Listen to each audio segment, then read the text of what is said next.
most EVP, and welcome to my not very happy hospital.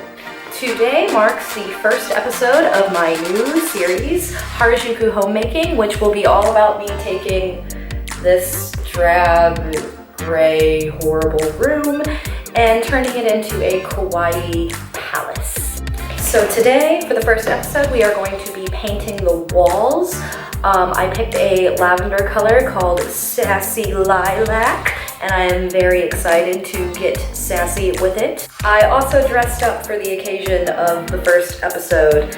I am not going to be wearing this while painting, but I wanted to be cute in the intro to keep with the Harajuku theme of the series. So I apologize in advance, but you are going to see me in my horrible normie clothes, which honestly my normie clothes are kind of kawaii too, but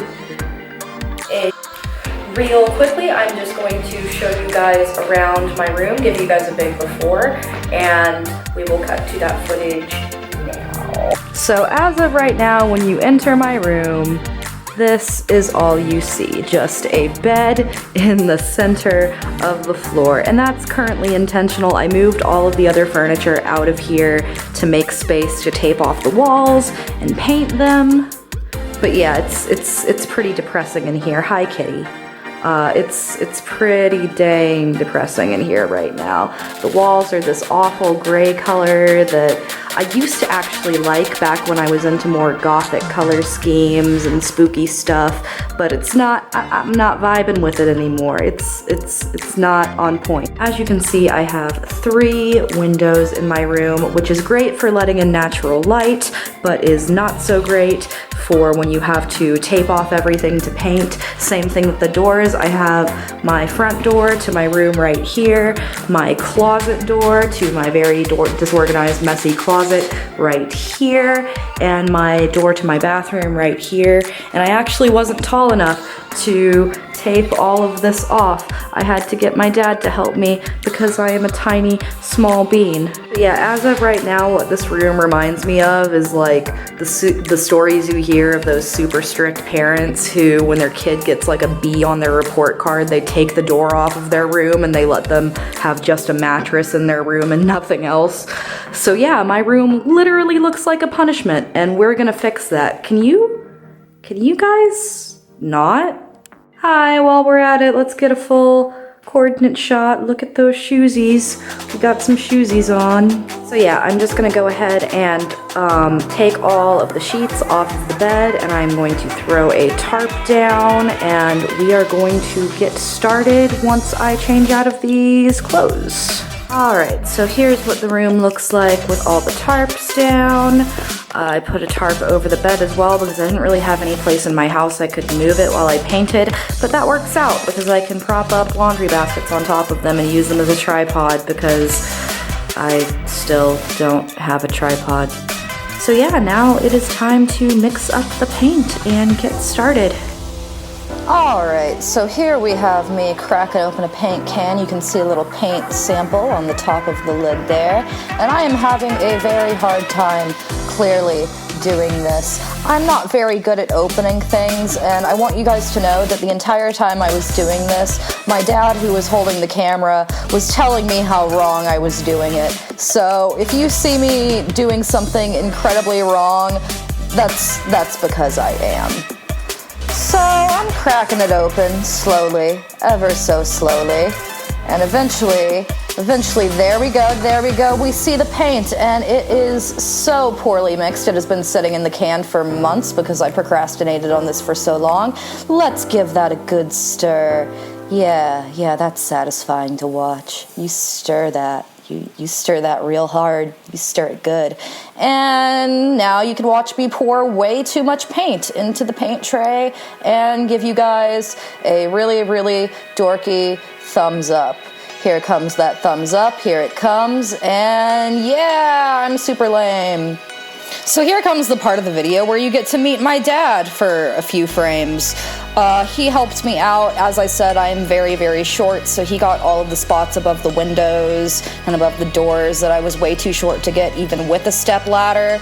And I am just doing the areas that I am tall enough to get, and that was pretty much the rest of the room. I had a certain technique for covering this paneling portion. I was basically jamming my paint roller sideways into those little creases, and you can see that in a few shots if they're not too fast for you to notice.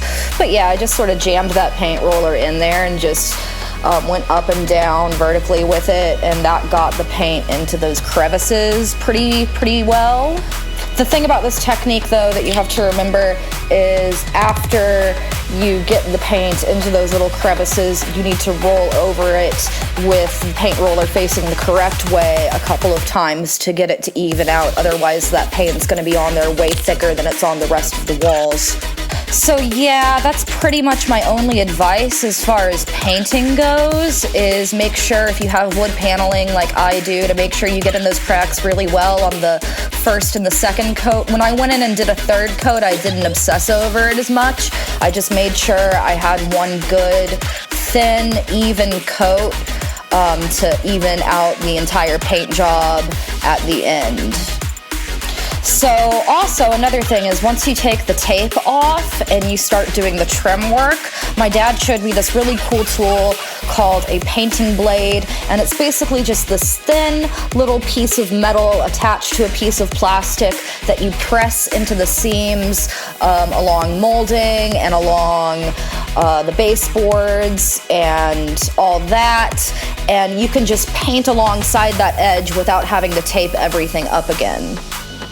So yeah, highly recommend getting a painting blade if you're doing a job like this and you want it to be really crisp and detailed and you don't want any paint bleeding into areas where it's not supposed to be, where it's supposed to be white, where you have a light switch or a outlet, whatever. Definitely get a painting blade so you can get along those areas really, really detailed when you get to the end without having to tape everything up again. So yeah, those are all my painting tips. I don't have enough painting facts to fill up 6 more minutes of audio to go along with this time lapse. So I'm just going to take a moment really quick to thank you guys so much for 107 subscribers, I believe, at this very moment. I know 100 subscribers may not seem like a huge landmark, it may not seem like a big deal, but it is a big deal for me and just everybody who's a member of the Graveyard Gang, whether you actually use that moniker or not, or if that's just something I use to feel good about myself and feel like I have a following. I really, really do appreciate every last one of you who, whether you've stuck around from the very beginning, whether you're a close friend who I asked to subscribe to my channel, or if you're a complete stranger who just subscribed out of the goodness of your heart. If you're new, if you're old, thank you so, so much. And I can only hope to continue making content that you guys enjoy so that hopefully our little family grows. And on that note, enjoy the sweet, sweet sounds of royalty-free music.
Alright, so this is what everything looks like with the first coat of paint.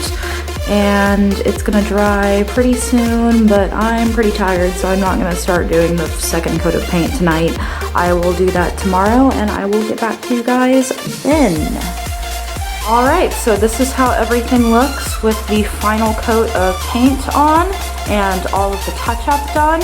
I totally lied to you guys and said that I was gonna film the second coat, but I absolutely did not, because I am a lying liar who lies. So I ended up not filming that process because I figured it would be pretty boring just watching me put lavender on top of lavender. But if you have any questions about how many coats of paint I used or how I did the touch-up, please let me know in the comments and I will do my best to answer those questions as they come. Wow, I am so glad I am filming this outro right when my room was painted and not after I started recording something else for the series. I'm so glad that I did that. Thank you guys so much for watching. I know this isn't the same as my regular musical content, but hopefully you'll enjoy it anyway. This year I really want to get into making some more J-fashion related content, whether that be kawaii decorating, lookbooks, hauls, whatever you guys want really. So I'm really glad we're off to a great start, and I'm really glad that I'm finally starting this series after months and months of procrastinating on painting my room and getting this process going. In the next episode, we're going to tackle putting my bed together and putting the knobs on my dressers, which I'm so glad that I haven't already done either of those things. As per usual, my social media is in the description, my Instagram and my Tumblr that I barely use. And if you would like to become a member of the Graveyard Gang, please remember to subscribe down below. If you are already a member, thank you. Thank you. Bye guys, I'll see you in the next episode or kawaii cover or whatever comes out first, because I am a chaotic person and I don't know how to organize an upload schedule.